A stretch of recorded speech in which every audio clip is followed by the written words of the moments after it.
Xabaringiz bor, joriy yilning 15-yanvarida mamlakatimizda aholi va qishloq xo'jaligini ro'yxatga olish jarayonlari boshlandi.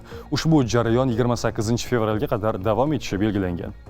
Adliya vazirligi ma'lumotlariga ko'ra, davlat organlari va tashkilotlari 31-yanvargacha o'z tizimida faoliyat yuritayotgan barcha xodimlarni onlayn tartibda ro'yxatdan o'tkazishni ta'minlashi lozim. Buxoroda ushbu siyosiy jarayon qay tarzda olib borilmoqda? Dastlab shu haqda.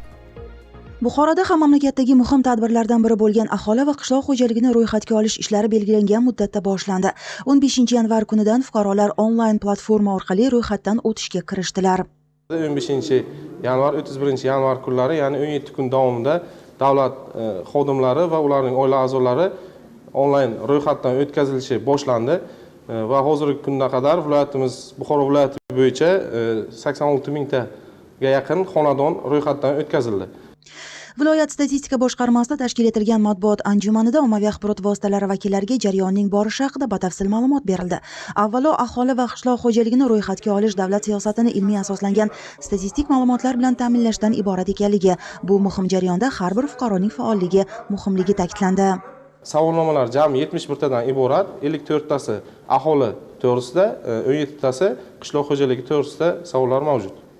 Anjuman davomida mutaxassislar jurnalistlarning savollariga javob berisharkan, ro'yxatga olish jarayonlarida uchrayotgan ayrim muammolarga ham to'xtalib o'tishdi.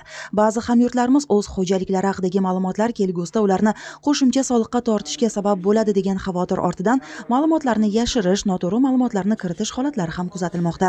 Mutasaddilar ta'kidlashicha, barcha to'plangan ma'lumotlar maxfiy saqlanadi va faqat statistik maqsadlarda qo'llanadi. Mana ertaga ular soliqqa tortadi shu ma'lumot bilan degan noto'g'ri nima mavjud. Haligi tushuncha mavjud. Bu umuman noto'g'ri, mutlaq haqiqatga to'g'ri kelmaydigan ma'lumot. Biz aholi ro'yxatga olgan to'g'risidagi to'g'risidagi ma'lumotlarni hech kimga bermaymiz va bu bo'yicha hech qanaqa soliqqa ham to'g'ri, faqat mavjud holat aniqlanadi.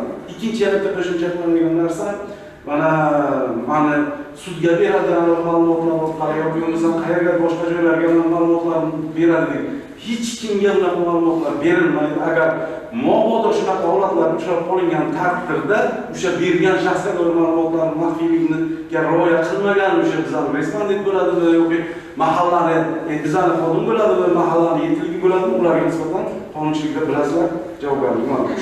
Qayd etish joiz, aholini ro'yxatga olish mustaqil O'zbekiston tarixida birinchi marta o'tkazilmoqda. Tadbir doirasida aholining yoshi, ta'lim darajasi, bandlik holati, migratsiya jarayonlari, shuningdek qishloq xo'jaligida yerdan foydalanish va chorvachilik ko'rsatkichlari bo'yicha aniq ma'lumotlar to'planadi. Bu kun Zilola Xudoyqulova, Davlatbek Kamolov, Buxoro.